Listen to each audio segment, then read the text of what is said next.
Hello, good morning to all of you. You may now know that it's a Thursday of the week, and so we just have a Friday, and then we get to have the end of the week. Just last week we were talking about the next day being the holiday, etc. Well, now let's move on. If we find a path with no obstacles, and many of us sometimes will find that it doesn't probably lead anywhere. And I found this quote this morning. Patricia Gasu helped put together this great piece as she showed me the quotes. Then we all decided to put this together and say that many of us, if we find such a path with no obstacles, it probably will mean that, well, we could be leading nowhere ourselves. And I think this quote means certain people's dream definitely will come true. Because imagine just living life without any problems. Imagine finding success without having to face any failures at all. And just imagine what such a life would be. No difficulties, etc. I think this quote, in my opinion, holds the truth of life.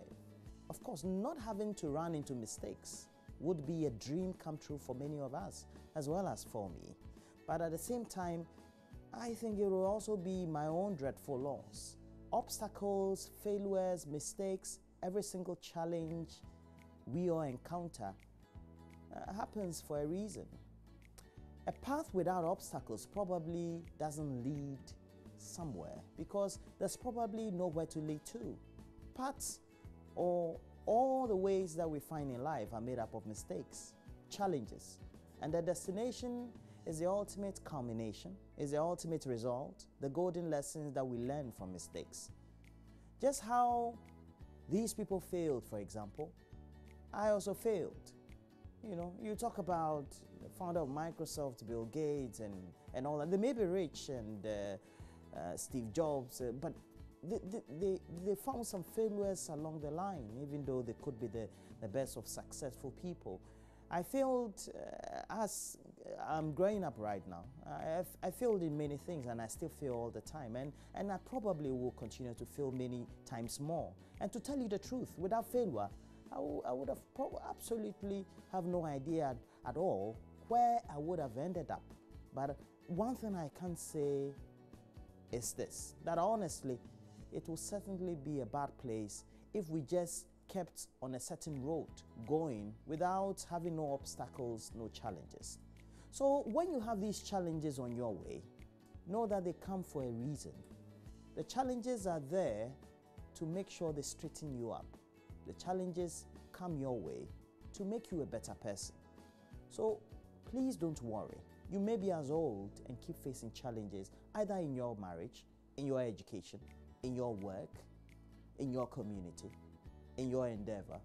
But these challenges are there to strengthen you. Good morning to all of you. Thanks for joining us for the show. Today we have a lot of issues to talk about. There's a big scandal involving a Ghanaian team that went to the Commonwealth Games. It's taking place in a city called Gold Coast, and it's in Australia.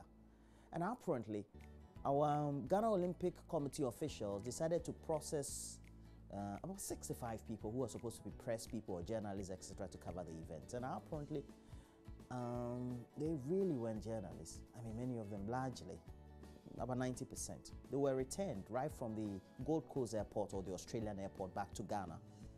And even genuine journalists, as a result of some of these findings by the Australian authority, decided to also return the journalists back to Ghana. Now, how did the journalists, so-called, some of them who some of my colleagues have spoken to are traders, don't have an inkling about how to do reporting or even journalism. They don't even know the schools that they went to become journalists. Some of them don't even know some of the stations that they work for. They don't have the right certificates, etc. How did they get to be parts of the whole team to become journalists? Some of them also revealed that monies were collected from them to be part of the team. There's even one instance in which the badminton team that we have sent is supposed to be composing of 9 people, but apparently we only have real badminton professionals making up 8 and not 9. So where's the 9th person? And the Australian authorities decided to ask, where's the 9th person? We can't find a 9th person. So we want to delve into the subject this morning on the AM show. What do you think about it? Mama View Sobwaje is putting together a great lineup of people that the Latiase from Love FM in Kumasi. We're speaking to some great sports journalists, in-house, externally, speak to officials, and then the Ministry of Sports officials as well, to make sure that we delve into the subject this morning. So please stick and stay. You may also know that an injection was administered to a group of people somewhere in Senchi, and leading to the death of a number of people. And now we're told the number apparently has increased. The gentleman, who was a culprit, administered the injection to a number of people than earlier reported. So we'll take a look at that. During the Easter festivity, there was a young man. He's an aeronautic engineer, and we're told that he was killed. A 34-year-old man was mysteriously killed on Good Friday at Akroso in the Eastern region. The aeronautic engineer, Prince Kwabna Kumi, was on his way to surprise his mother during the Easter holidays when the police in Akroso seized his vehicle. Now, how come he's dead? How come his car is safe? His belongings are safe? His family, they are asking questions. And the last segment, we're going to talk about a number of issues this morning. We're talking cryptocurrencies, you know. So stick and stay. We'll have a lot more to talk about. Let's bring you the latest news headlines we have.